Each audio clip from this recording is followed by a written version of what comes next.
लाल सलाम। लाल सलाम को देखने, सुनने, समझने वाले इस जन आंदोलन में शामिल सभी साथियों को लाल सलाम। जैसा कि आप जानते हैं, पिछले कई महीनों से हम हमारे समय के संकटों, चिंताओं और मुख्य मुद्दों पे बात करते आए हैं। आज भी बड़ी महत्वपूर्ण बात हम करने जा रहे हैं। भारत का स्वाधीनता दिवस है, आज़ादी का दिन है। आप सभी को स्वाधीनता दिवस पे बहुत-बहुत शुभकामनाएँ, बधाई के साथ क्रांतिकारी अभिवादन। और उसके साथ ही ये साल महान साहित्यकार हरिशंकर परसाई जी का जन्म शताब्दी वर्ष भी है। तो आज हम हरिशंकर परसाई जी को याद करेंगे और भारत के स्वाधीनता दिवस के जो मूल्य हैं, कि स्वाधीनता का मूल्य और हरिशंकर परसाई। दरअसल एक लेखक का जो लक्ष्य होता है, जो उसकी जिम्मेदारी होती है, कि स्वाधीनता के मूल की रक्षा करते हुए बेहतर दुनिया की स्थापना का जो सपना है, उस दिशा में आगे बढ़ना और अपने साहित्यिक दायित्व को, रचनात्मक अवदान को पूरा करना। तो परसाई जी ने अपने समय में जिस तरह से हस्तक्षेप करके स्वाधीनता के मूल्यों को लेके जिस तरह अपने साहित्यिक दायित्व का निर्वहन किया, और न सिर्फ साहित्य, पत्रकारिता, समाज, जनजीवन, जिस तरह जो परसाई जी का जो अवदान है, इस व्यापक परिदृश्य में आज बात करने के लिए आज हमारे साथ हमारे समय के प्रख्यात साहित्यकार, वरिष्ठ आलोचक, प्रगतिशील लेखक संघ के हमारे योद्धा साथी, मध्य प्रदेश प्रगतिशील लेखक संघ के अध्यक्ष प्रोफेसर सेवाराम त्रिपाठी जी हमारे साथ हैं। तो कॉमरेड सेवाराम त्रिपाठी जी, इस कार्यक्रम में आपका स्वागत है। आपको लाल सलाम। लाल सलाम जी। तो जैसा कि मैंने कहा कि स्वाधीनता के मूल के परिप्रेक्ष्य में आज हम हरिशंकर परसाई जी को याद करेंगे, आपसे बातचीत के माध्यम से उनके जन्म शताब्दी वर्ष के मौके पे। और ये बड़ी महत्वपूर्ण बात है कि स्वाधीनता दिवस के मौके पे अगर किसी लेखक को याद किया जाए, उसके स्वाधीनता के मूल्यों के लिए प्रतिबद्ध अवदान को लेकर, तो ये बड़ी सार्थक बातचीत होती है। तो हम चाहेंगे कि आज विस्तार से आपसे इस संबंध में बातचीत की जाए। आपका स्वागत है, स्वाधीनता के मूल्य और हरिशंकर परसाई जी। बहुत बहुत धन्यवाद शैली जी। सभी साथियों को, जो लोग सुन रहे हैं मेरी आवाज, सबको लाल सलाम जी। ये हरिशंकर परसाई जी का शताब्दी वर्ष भी है जी। और हम स्वाधीनता दिवस भी मनाने जा रहे हैं। और अब अभी हम अमृत काल मना करके फुर्सत हुए। हम देख रहे हैं कि पहले हमने स्वतंत्रता की स्वर्ण जयंती मनाई, हीरक जयंती मनाई, और अब अमृत काल मनाया हमने, और हर वर्ष स्वतंत्रता दिवस मनाते जी। जहां तक परसाई जी की भूमिका है जी। और परसाई जी के लेखन के जो तमाम तंतु हैं, वे सभी प्रारंभ ही होते हैं स्वाधीनता के मूल्यों से, जनतंत्र के मूल्यों से, और हमारे समाज में, हमारे समय में, हमारी धार्मिकता में और तमाम मुद्दों में जो जो घट रहा है, वो परसाई जी ने, भले उनका निधन हुए काफी लंबा अरसा हो चुका है, लगभग 27-28 साल हो चुके हैं, लेकिन उनका लिखा हुआ अभी भी हमारे लिए महत्वपूर्ण है। जी। एक बात स्पष्ट होनी चाहिए जी। कि दो फेज हैं हमारे जीवन के। जी। स्वाधीनता के बाद इतने वर्ष हो गए और हमारे जो संघर्ष हैं, चाहे वो रोजी रोटी का संघर्ष हो, चाहे वो धर्मनिरपेक्षता का संबंध हो, या सबकी बराबरी का संबंध हो, या संवैधानिक मूल्यों का संदर्भ हो, हमारे सामने सारी स्थितियां एकदम स्पष्ट है। जी। परसाई जी ने इन समूचे मूल्यों को, पर उनका समूचा जो लेखन है डायरेक्ट स्वाधीनता से नहीं जुड़ता है, लेकिन स्वतंत्रता के जो मूल्य हैं उनसे जुड़ता है। जी 1947 से उन्होंने लिखना शुरू किया था जी और 1995 तक, जब तक परसाई जी थे, जी दुनिया की और हिंदुस्तान की कोई ऐसी समस्या नहीं थी, कोई ऐसे संदर्भ नहीं थे जिसको परसाई जी ने अपनी लेखनी से स्पर्श न किया हो और जी जिसकी चीख फाड़ न की हो। जी चाहे वो सांप्रदायिकता का मामला हो, जी चाहे वह आजादी के खतरे का मामला हो, जी या आजादी छीने जाने का मामला हो, या लेखकों की स्वतंत्रता का मामला हो, या स्त्रियों के जो सवाल हों, दलितों के सवाल हों, मजदूरों के सवाल हों, पिछड़ों के सवाल हों, सामान्य लोगों के सवाल हों, गैर बराबरी के सवाल हों, परसाई जी ने अपने लेखन में उन समूची वस्त स्थितियों को स्पर्श भी किया है और उसकी चिरफाड़ भी की है। जी और ये कहना जरूरी है जी और थोड़ा सा आशंका भी होती है कि लेखक लिख रहे हैं और अब समाज में उसका कितना असर पड़ रहा है, उनकी भूमिका क्या हो गई है। तो मैं शुरू करता हूं जी इस बात से जी कि कौन सा ऐसा विषय है जी आजाद भारत में जिसको परसाई जी ने स्पर्श न किया हो। जी चाहे वह आजादी के प्रति मोहभंग कर रहा हो, चाहे जनतंत्र की स्थापना कर रहा हो, और उस जनतंत्र में जो तमाम चीजें झिर आई हैं और जिसको बाधित कर रही हैं, उनका मामला हो। परसाई जी ने अपने व्यंग निबंधों में, अपनी व्यंग कहानियों में, अपने संस्मरणों में, अपनी बिखरी हुई आत्मकथा में, अपने गर्दिश के दिन में, अपने कालमों में, चाहे तुलसीदास चंदन घिसे हो, या ये माजरा क्या है, या सुनो भाई साधो, और अंत में तो तमाम जो कालम लिखते रहे हैं उन्होंने, कबीरा खड़ा बाजार में हो, हिंदुस्तान भर की नहीं, दुनिया में जो जो चीजें घटी हैं, चाहे अमेरिका में घटी हो, ईरान में घटी हो, फ्रांस में घटी हो, चीन में घटी हो, उन सब की खबर परसाई जी ने अपनी लेखनी से ली है। और उनका लेखन साहस की एक मिसाल भी है। वाह, ये बड़ी बात है, साहस की मिसाल। यदि किसी लेखक में साहस नहीं होगा, और मैं तो सबसे बड़ी बात मानता हूं कि परसाई जी का जो विजन है, दृष्टिकोण है, बहुत व्यापक है, और परसाई जी की जो संबद्धता है वो बहुत व्यापक है। वे हमेशा संकीर्णताओं के खिलाफ लड़ते रहे, और स्त्रियों के प्रति जो अत्याचार हो रहे हैं, हमारे ऑफिसों में जो तमाम चीजें घट रही हैं, जिस तरह से लूट खसोट चल रही हो, या पुलिस महकमे में हो रहा हो, या कहीं भी कुछ घट रहा हो, उसको परसाई जी ने अपनी नजरों से ओझल नहीं किया, उनको लिया है और उन सारे मुद्दों को उन्होंने उठाया है। ये परसाई जी की एक सबसे बड़ी बात है। परसाई जी जब ये कहते हैं कि मुक्ति अकेले की नहीं होती और अलग से अपना भला भी नहीं हो सकता, मनुष्य की छटपटाहट है मुक्ति के लिए, सुख के लिए, न्याय के लिए, पर यह लड़ाई अकेले नहीं लड़ी जा सकती। अकेले वही सुखी है जिन्हें कोई लड़ाई नहीं लड़ती है। तो एक बहुत मुद्दे की बात है, ये बहुत मुद्दे की बात उन्होंने की। सुखी वही है जिसको कोई लड़ाई नहीं लड़नी है, कोई लड़ाई नहीं लड़नी।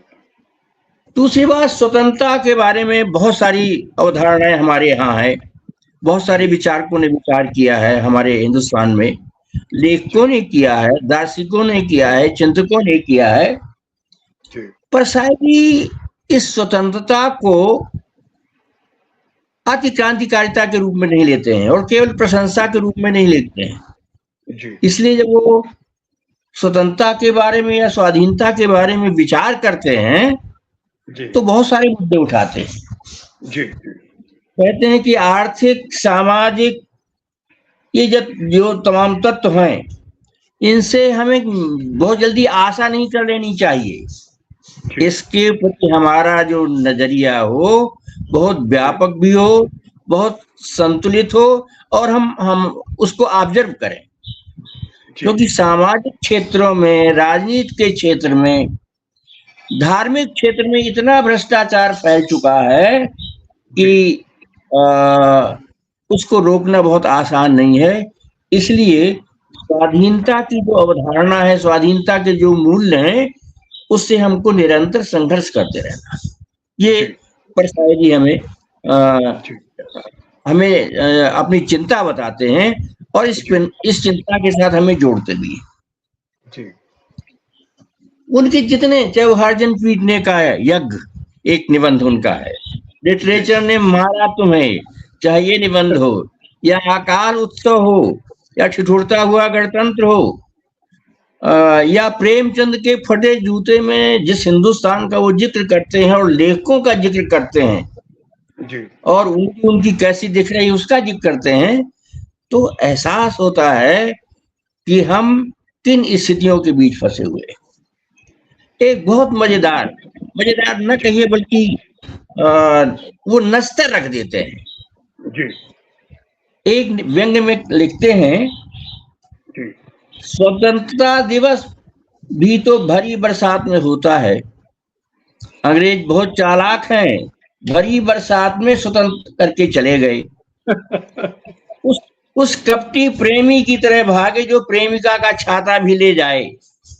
वह बेचारी भीगती बस स्टैंड जाती है तो उसे प्रेमी नहीं, छाता चोर की याद दिलाती है।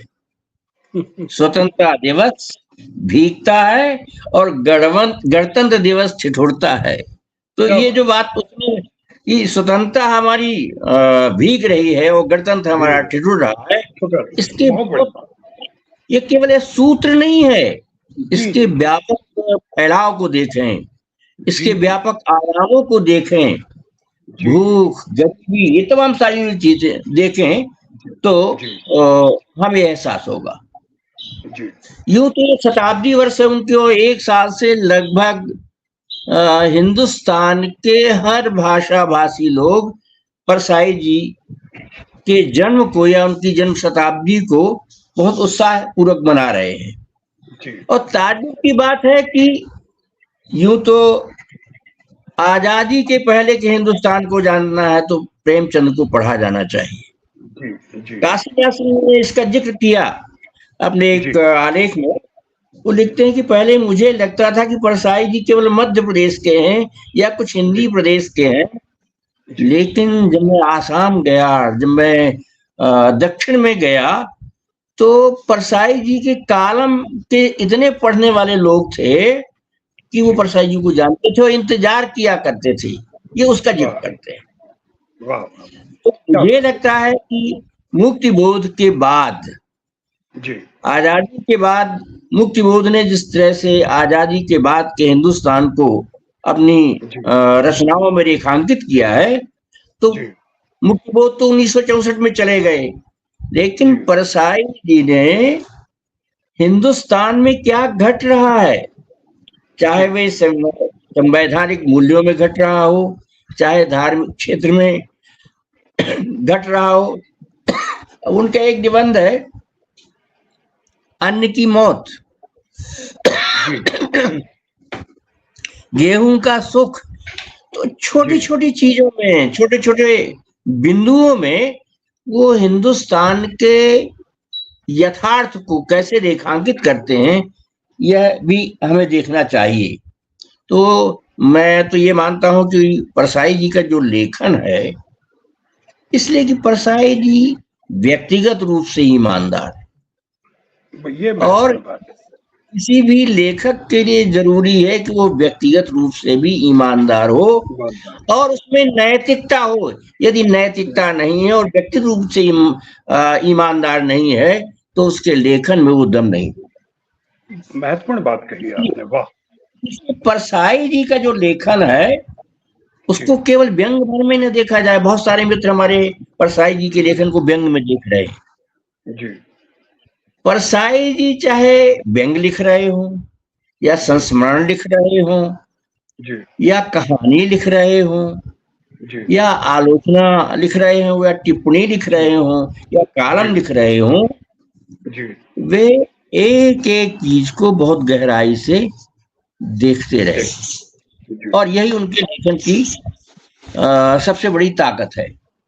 जी। और सबसे बड़ी बात है कि परसाई जी को जो लेखन खड़ा है समय के आर पार खड़ा है।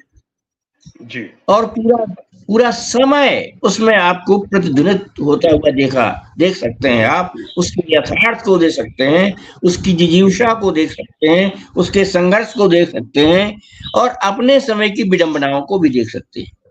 जी। और ये जो विडंबनाएं हैं, स्त्रियों के साथ साथ क्या क्या होता है, कई, अब इतना समय नहीं है कि बहुत विस्तार से स्त्रियों के बारे में, मैंने उनको गुलाम बनाए जाने की जो प्रक्रिया है, उनकी आर्थिक आजादी को छीनने की जो प्रक्रिया है, उनके मातृत्व पर जो संकट है और उन्होंने उसके बलात्कार किए जाने पर भी बहुत सारी, आजकल तो आप देख रहे हैं कि अब हिंदू बलात्कार और मुसलमान बलात्कार के रूप में उसको पहचाना जाने लगा है। बलात्कार तो बलात्कार होता है, वो चाहे हिंदू स्त्री का हो, चाहे मुस्लिम स्त्री का हो, चाहे सिख का हो या ईसाई का हो। उसी तरह से सांप्रदायिकता कई प्रकार की नहीं होती, सांप्रदायिकता का एक ही रूप है सांप्रदायिकता। वो हिंदू सांप्रदायिकता, मुसलमान सांप्रदायिकता, ईसाई सांप्रदायिकता या सिख सांप्रदायिकता के रूप में हम उसे नहीं देख सकते। यही उसका। तो परसाई जी को जो लेखन है वो ऐसे नहीं आया हमारे सामने, उसमें एक गंभीर सर्वेक्षण है, गंभीर मूल्यांकन है, गंभीर सतर्कता है और जीवन को बहुत गहराई से, बल्कि उसकी अंतरधाराओं को देखने का उसमें एक जज्बा भी है। जी। इसलिए वो चाहे दलितों पर कोई बात कर रहे हो या स्त्रियों के संघर्ष के बारे में बात कर रहे हो या छोटे छोटे बच्चों से जिस तरह से काम लिया जाता है उनके बारे में बात कर रहे हो, तो वो समूची जो बातें हैं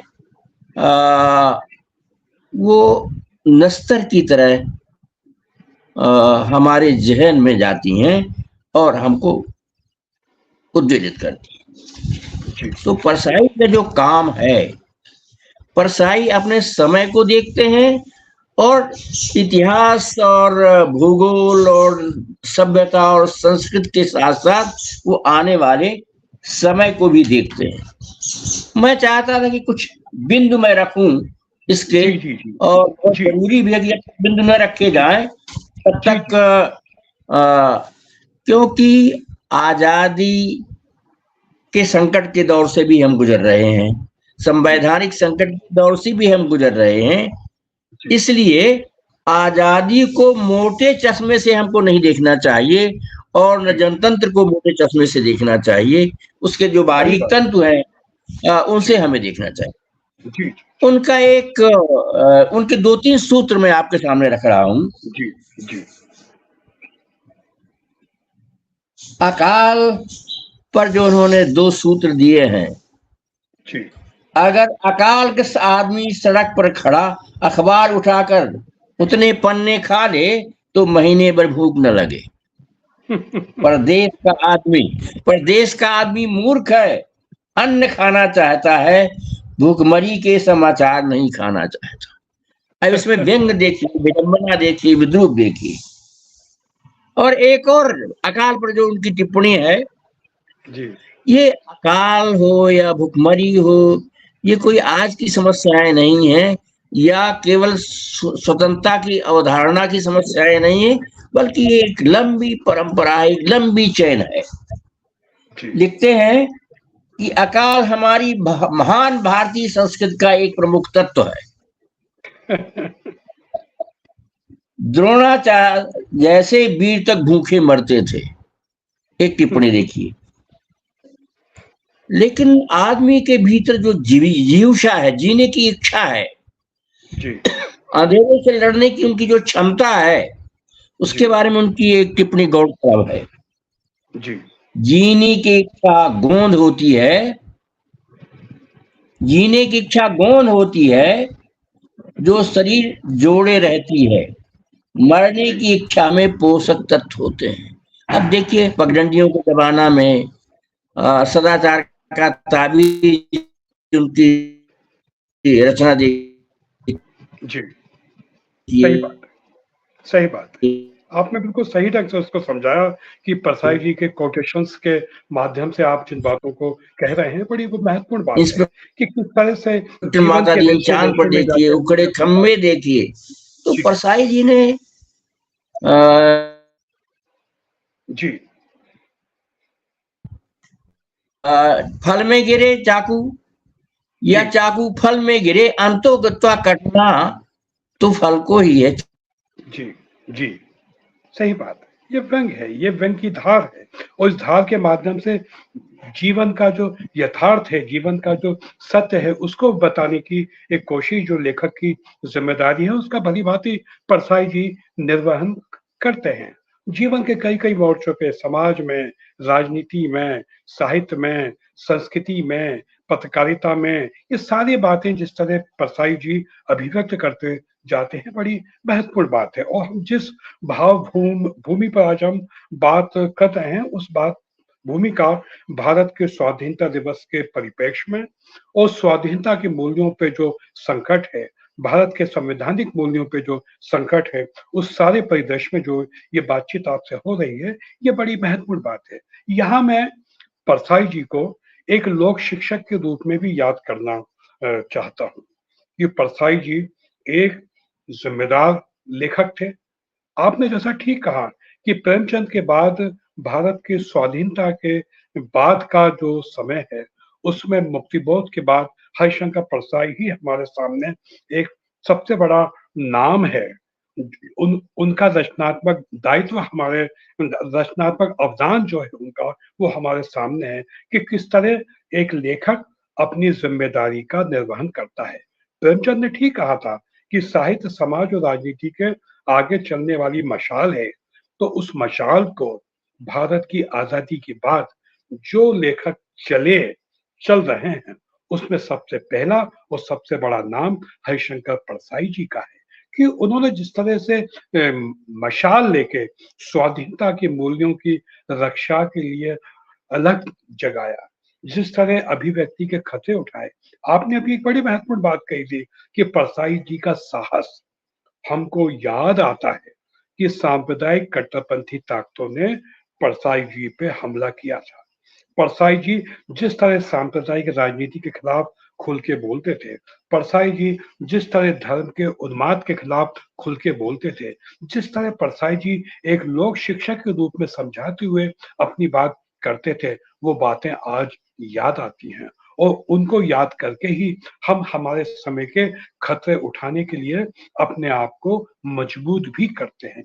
आज भारत जो फांसीवाद के शिकंजे में फंसता जा रहा है, तो फांसीवाद का प्रतिरोध एक लेखक किस तरह से करे। हमको भारत के स्वाधीनता के पहले का जो परिदृश्य में हम प्रेमचंद की तरफ देखते हैं कि एक लेखक फांसीवाद के खिलाफ, सांप्रदायिकता के खिलाफ, धर्म के उन्माद के खिलाफ, प्रतिगामी प्रवृत्तियों के खिलाफ किस तरह से खतरे उठाता है, हमने स्वाधीनता के पहले प्रेमचंद के रूप में देखा, और स्वाधीनता के बाद हमने मुक्तिबोध और फिर हरिशंकर परसाई को देखा। और आज भी जो हमारी पीढ़ी, आपकी पीढ़ी, हम सब की पीढ़ी जिस तरह से अभिव्यक्ति के खतरे उठा रही है, जिस तरह प्रगतिशील आंदोलन अपने रचनात्मक दायित्व का निर्वहन कर रहा है, उसकी प्रेरणा में निश्चित रूप से प्रेमचंद है, मुक्तिबोध है, हरिशंकर परसाई हैं। हमको याद आता है कि सांप्रदायिक कट्टरपंथी ताकतों ने परसाई जी के घर में घुस के उन पे हमला किया था।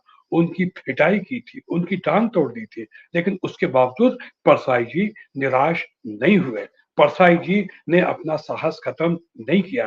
परसाई जी उसी हौसले के साथ अपनी बात कहते गए, चाहे वो लेख हों, चाहे उनके व्यंग हों, चाहे उनकी कहानियाँ हों, चाहे उनकी पत्रकारिता हो, कितने अखबारों में वो एक साथ अपने स्तंभ लिखते थे।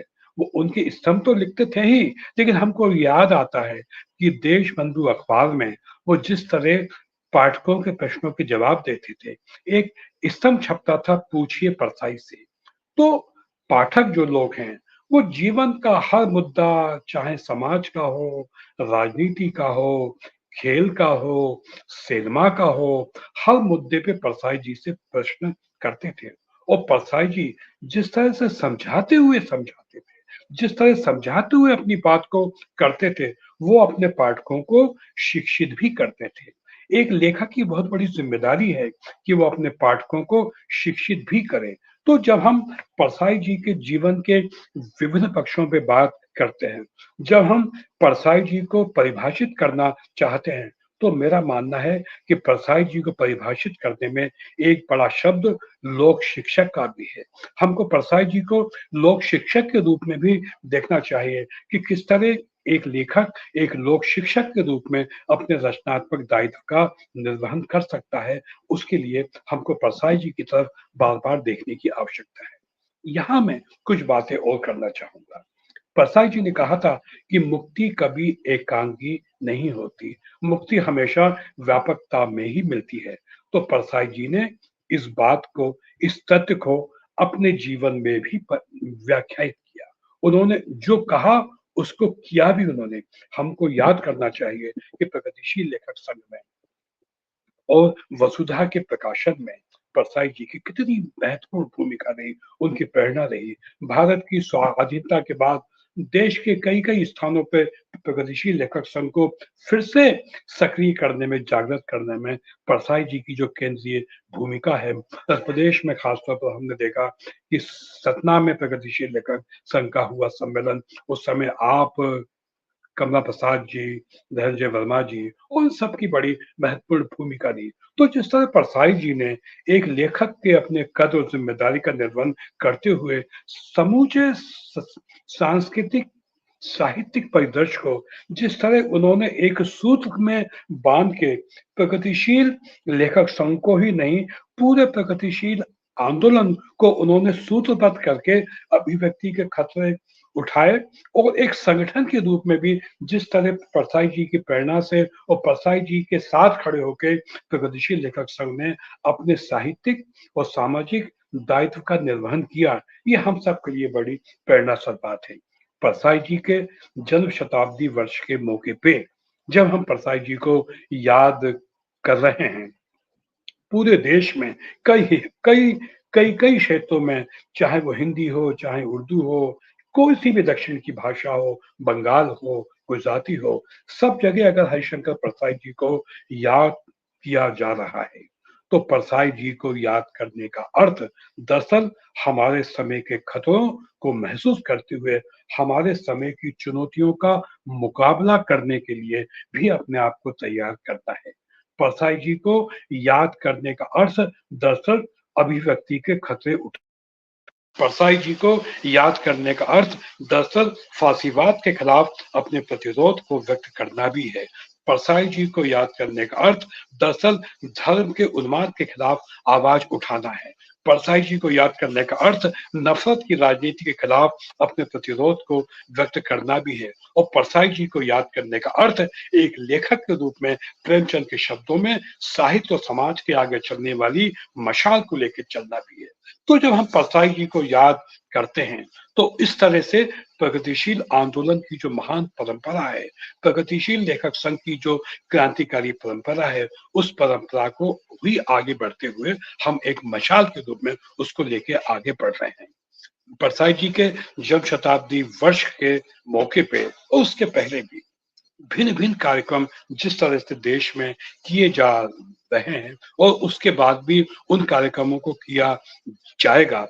निश्चित रूप से ये कार्यक्रम तो हम सबके लिए प्रेरणास्पद हैं। ये कार्यक्रम हमारे समय का एक दस्तावेज तो हैं जो कि आने वाले समय में भी आने वाली पीढ़ियों को भी इस बात के लिए मार्गदर्शन करेंगे। ये हमारे समय का दस्तावेज जो हमने परसाई जी की जन्म शताब्दी वर्ष के मौके पे हमने परसाई जी को याद करते हुए किया। ये दरअसल एक गौरवशाली परंपरा को आगे बढ़ाने की कोशिश है और मैं समझता हूँ कि स्वाधीनता दिवस के परिप्रेक्ष्य में जिस तरह से हम परसाई जी को याद किया जाना चाहिए और जिस तरह से पूरे देश में और देश के बाहर भी कुछ स्थानों पे हरिशंकर परसाई जी को याद किया।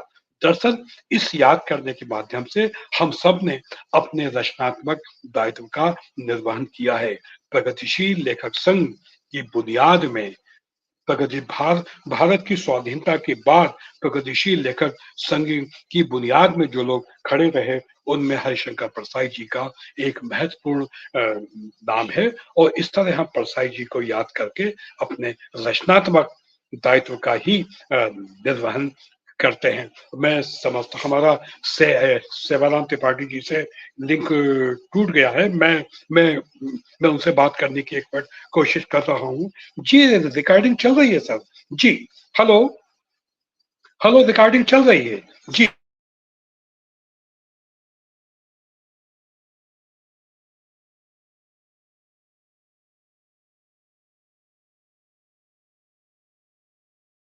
तो हम याद करके इस तरह से अपने दायित्व का निर्वहन करते हैं। सेवाराम जी से हमारा लिंक टूट गया है, हम उससे जुड़ने की कोशिश करते हैं, लेकिन अगर आज हम जुड़ नहीं पाते तो भी हम फिर कभी उनसे बाद में इस मुद्दे पे बात करेंगे। मैं सोचता हूँ कि आज इस तरह हमने हरिशंकर प्रसाद जी को याद करके स्वाधीनता दिवस के मौके पे भारत के स्वाधीनता दिवस को भी एक सार्थक दिवस के रूप में मनाने की कोशिश की। लेखकों को किस तरह से स्वाधीनता दिवस पे आयोजन करना चाहिए। दरअसल एक लेखक के रूप में हरिशंकर प्रसाई को हम याद करके भारत के स्वाधीनता दिवस को भी हम मना रहे हैं। तो भारत के स्वाधीनता दिवस पर भारत के स्वाधीनता के मूल्यों के लिए प्रतिबद्ध, संवैधानिक मूल्यों के लिए प्रतिबद्ध सभी साथियों को क्रांतिकारी अभिवादन। निश्चित रूप से हरिशंकर परसाई और परसाई जी जैसे वो तमाम लेखक जो स्वाधीनता के मूल्यों के लिए प्रतिबद्ध हैं, उन सब का अवदान महत्वपूर्ण है। श्री सेवाराम जी से हमारा लिंक हो गया है। मैं चाहूंगा कि इस बीच में हम बात करते जा रहे थे परसाई जी की प्रतिबद्धता और परसाई जी के महत्व को लेके। तो अब जबकि हमारे सामने 3-4 मिनट का समय बचा है, मैं चाहूंगा कि आप अपनी बात को पूरी कीजिए। जी सर। जी ठीक है जी जी। जी परसाई जी जी का जो जीवन संघर्ष है आपकी और आवाज नहीं आ रही सर। प्रगतिशील आवाज नहीं आ आंदोलन रही के आपकी में आवाज। प्रगतिशील लेखक संघ भर नहीं बल्कि प्रगतिशील आंदोलन के दौर में उन्होंने सारी चीजों को बहुत बारीकी से देखा और सारे ऐसे प्रगतिशील आंदोलन के संगठनों के साथ उनका अटूट रिश्ता रहा है और उनका रिश्ता इस बात से भी रहा है कि जहां भी अंधविश्वास है, रूढ़ियां हैं, उनसे कैसे संघर्ष करना है, गैर बराबरी है, उसके खिलाफ कैसे संघर्ष करना है। यही नहीं, चाहे स्त्रियों की मुक्ति का सपना हो, चाहे दलितों के संघर्ष का सपना हो या आदिवासियों के संघर्ष का सपना हो, इसको एक विराट कैनवास पर परसाई जी देखते हैं और अपनी बात रखते हैं। परसाई जी ने अपने आप को कुछ बिंदुओं तक सीमित नहीं किया, बल्कि हिंदुस्तान में घट रही हर घटना को और जो अंधेरे के पक्ष रहे हैं, जो चाहे जिस प्रकार का अंधेरा रहा हो, जी जी सही बात। हर तरह के अंधेरे का प्रतिरोध मशाल जला के किया उन्होंने। जी सर। जी जी जी बिल्कुल, आपका कहना बिल्कुल सही है कि अंधेरे का प्रतिरोध करने के लिए भी परसाई जी को याद करना चाहिए। जी जी जी जी, नहीं, हमारी बातचीत हो कोण नहीं से पा रही है, देखना मैं चाहिए। सोचता हूँ। जी, जी, जी, जी, जी, आदमी को समझ बिल्कुल आप जी, तो मैं सोचता हूँ कि समय भी हो होते गया हैं, है। जी,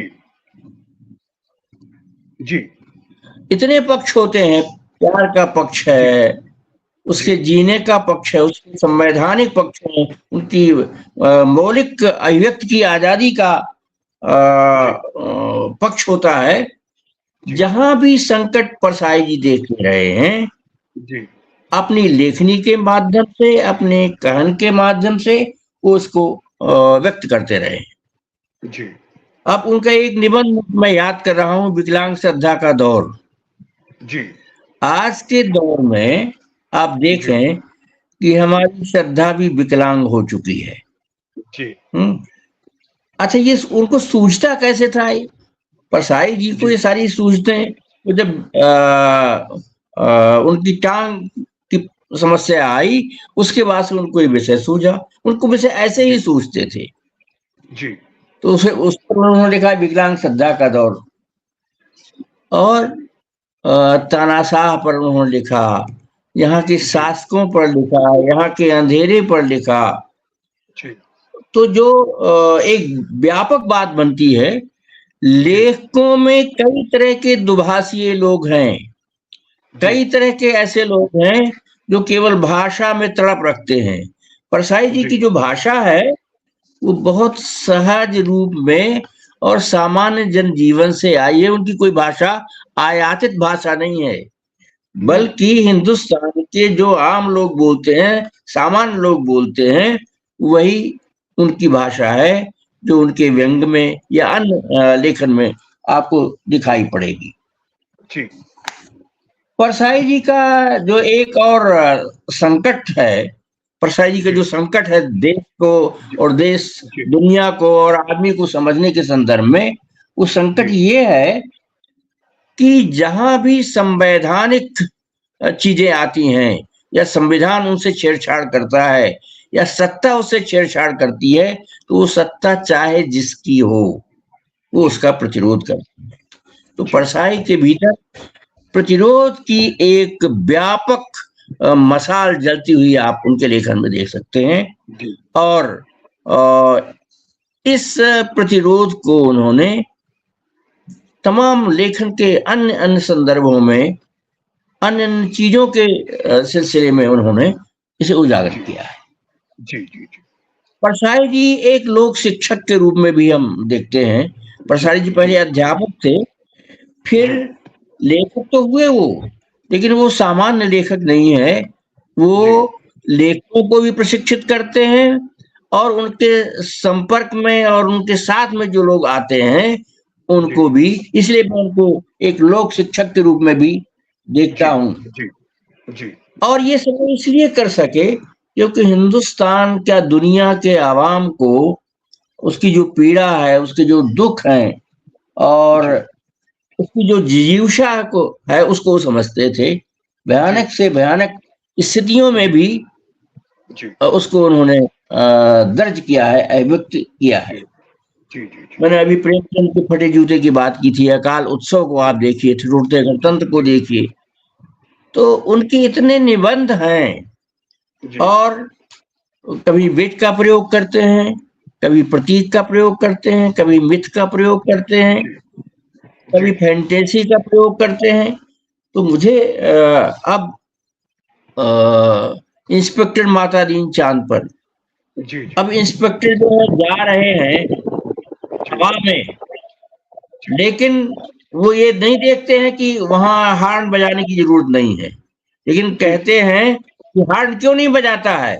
तो कहता जी, है जी, यहाँ दूर दूर तक कहाँ कोई कुछ कुछ नहीं है, कहा ना जी, रूल इज रूल, मैंने नियम तो जी, नियम है, हॉर्न जी। बजाता चल।